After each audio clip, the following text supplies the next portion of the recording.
Salam Media Sriwijaya. Kabar gembira. Rumah Sakit Bayangkara Muhammad Hasan Palembang Polda Sumatera Selatan, setelah menjalani beberapa tahapan masuk dalam daftar rumah sakit terakreditasi tingkat paripurna ranting bintang 5. Pengakuan ini datang dari Komite Akreditasi Rumah Sakit (KARS), sebuah lembaga independen yang melaksanakan penilaian akreditasi. Rabu tanggal 23 November tahun 2022. Di bawah arahan bimbingan Bapak Kapolda Sumatera Selatan Irjen Polisi A. Rahmat Wibowo, SIK. Rumah Sakit Bayangkara Muhammad Hasan Palembang berhasil mendapat akreditasi tingkat paripurna ranting bintang 5. Di mana Rumah Sakit Bayangkara Muhammad Hasan Palembang dari hasil survei mendapat nilai minimal 80%.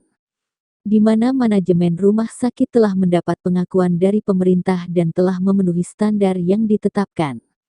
Diharapkan dengan penghargaan akreditasi tingkat paripurna ini diharapkan dapat terus meningkatkan mutu pelayanan kesehatan kepada masyarakat.